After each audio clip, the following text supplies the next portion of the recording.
You are not scared of posting. Not really. You are scared of what happens after you post. People seeing it. People having opinions. People realizing that you have a voice, a point of view, a business, an offer, a body, a belief system, and a bit of audacity. If you have felt especially scattered, emotional, buzzy headed, visible but not visible, or mildly allergic to your own business lately, I don't think you're losing the plot. I think Gemini season and the solstice are poking the exact place where your visibility wound lives. Because Gemini season stirs up the mental noise, the overthinking, the second guessing, the who am I to say this, the what if they judge me, the what if I'm too much. And then the solstice comes in with peak light energy and goes, lovely, now stand in this. Which sounds gorgeous in theory, but in practice, it can feel like being shoved under a spiritual ring light while your nervous system is still buffering. So in this video, I want to talk about why visibility might feel so intense right now, why it's not just a content problem, and what to do if part of you wants to be seen while the other part of you wants to delete everything and become a bog witch of the woods. Because the problem probably isn't that you're lazy, inconsistent, or bad at business. No, it's just that being seen is asking you to be someone that your old self was taught not to be. So let's start with Gemini season. Gemini is fast. It's ideas, it's communication, it's curiosity, messaging, conversation, new angles, new thoughts, and new tabs opening in your brain every 3 seconds. Beautiful for content creation. Abso-fucking-lutely chaotic for your nervous system if you're already prone to overthinking. Because Gemini season, it's not just that you have thoughts, it's that your thoughts have thoughts and sub-thoughts. Thoughts palooza.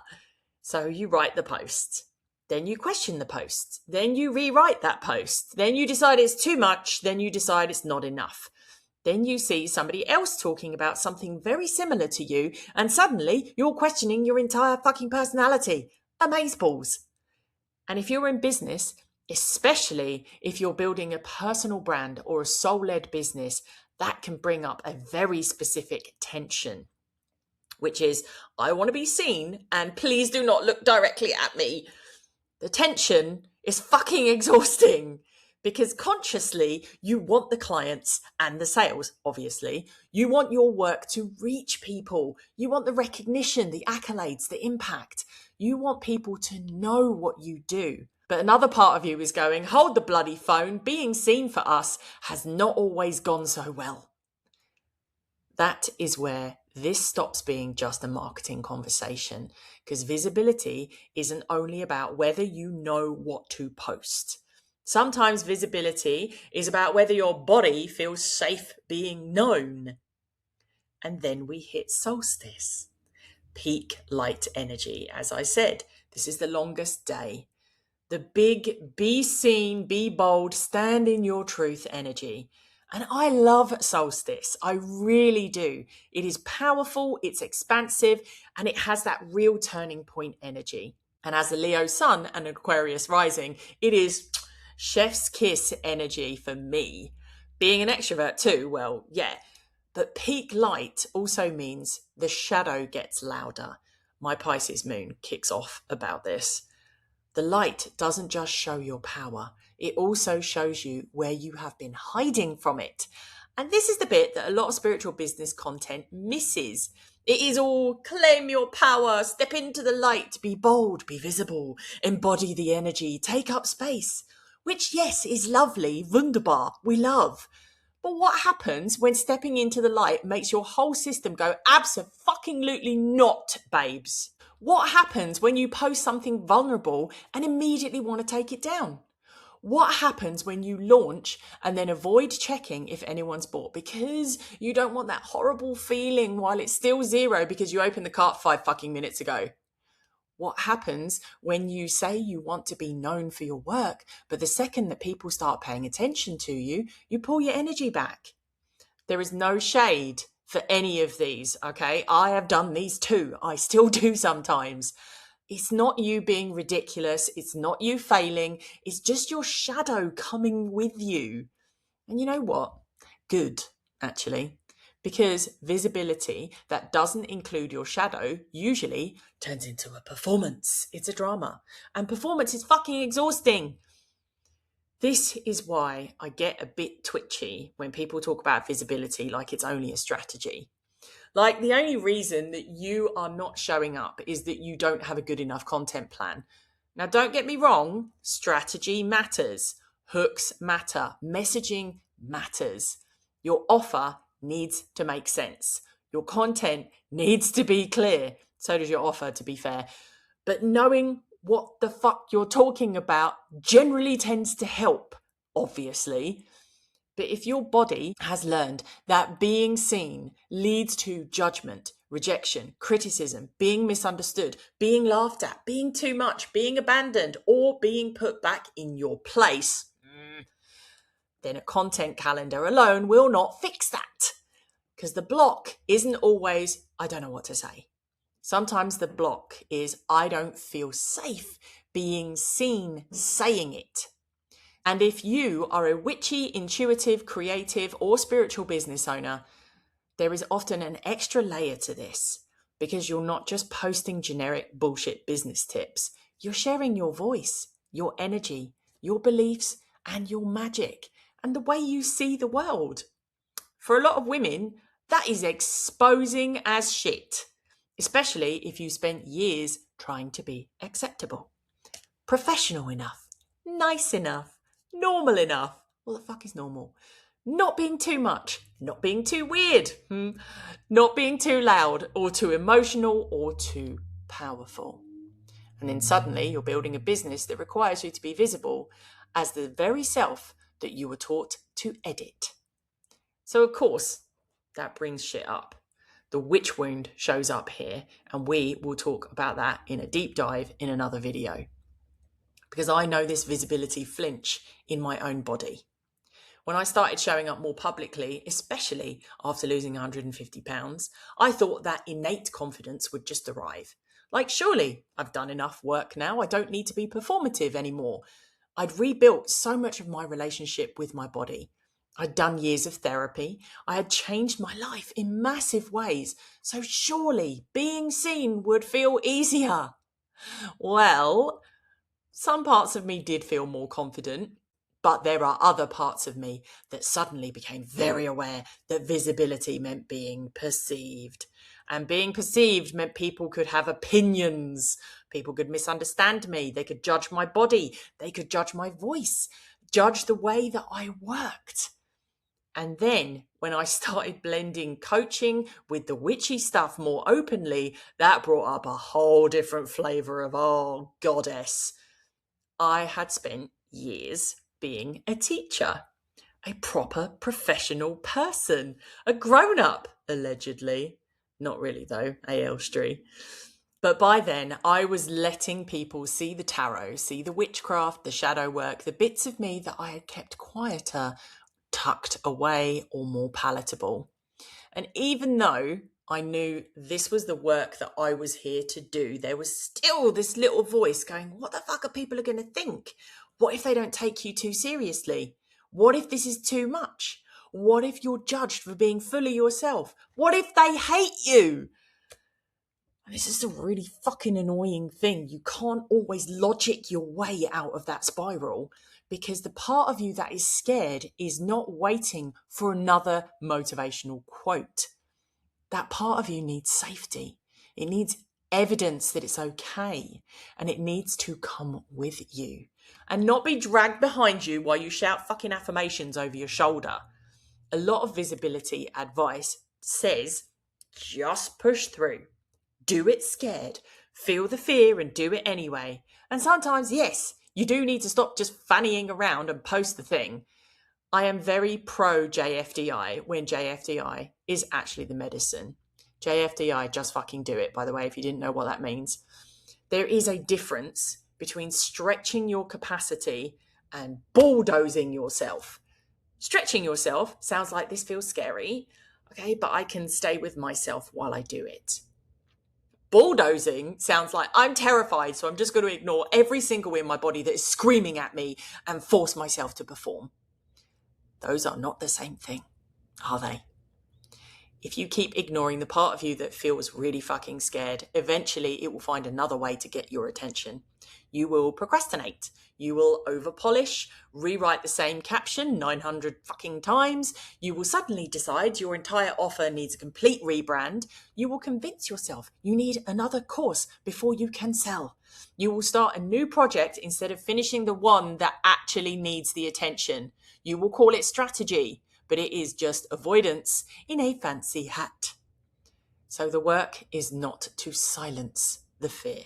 The work is to stop letting it secretly run the business.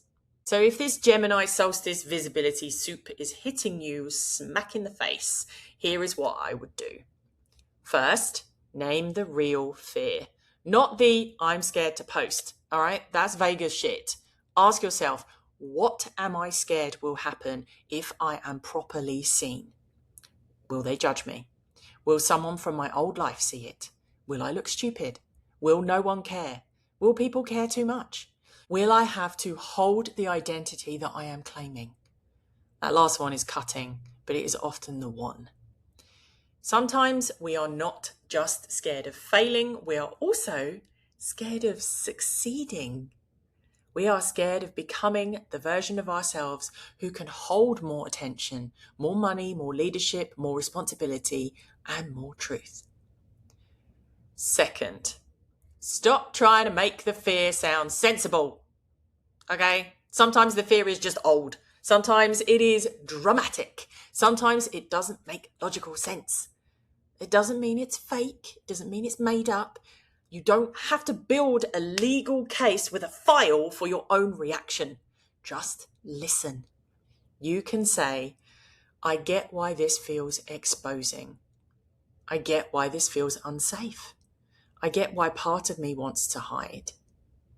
And remind yourself, we are not living by that old rule anymore. Third, choose one visible action that your system can actually cope with. Not the biggest or fanciest action, not the action that your inner productivity goblin thinks would be impressive either.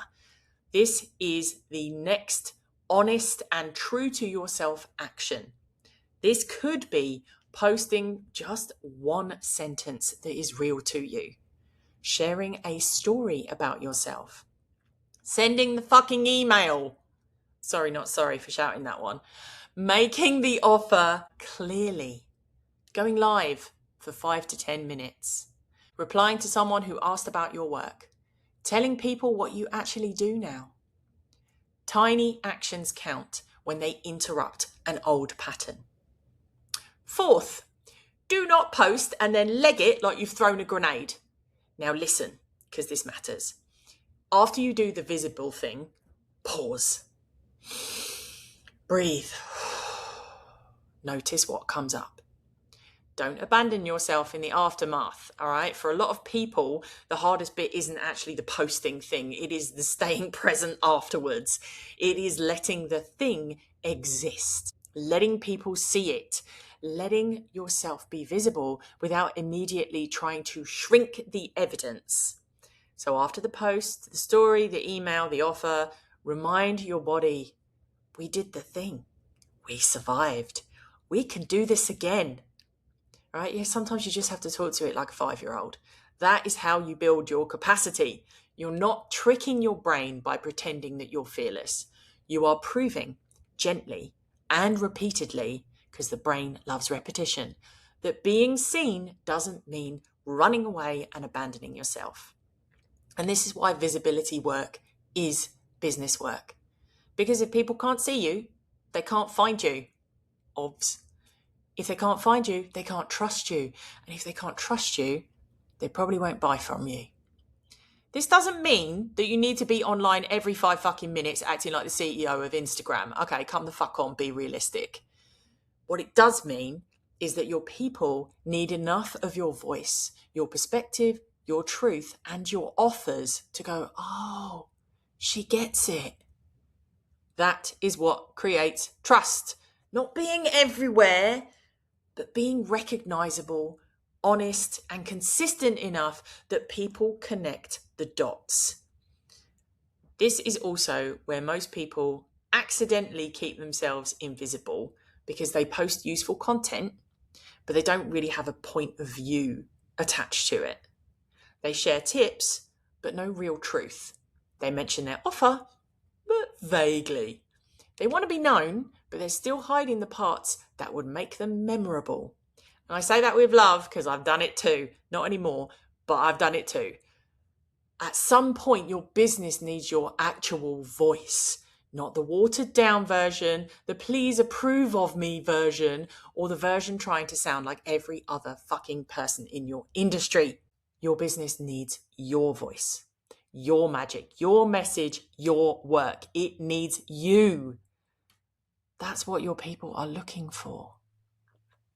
So if you've been feeling scattered, exposed, frazzled, avoidant, or like part of you wants to be seen while the other part wants to crawl into a cupboard of the abyss, take a fucking breath.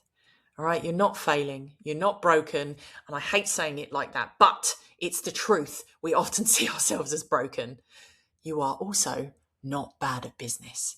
You're simply being invited to lead differently with your shadow included. Your nervous system considered, with your truth at the centre. And probably with fewer chaotic 2 a.m. business ideas, although I make no promises because Gemini season is a bloody menace.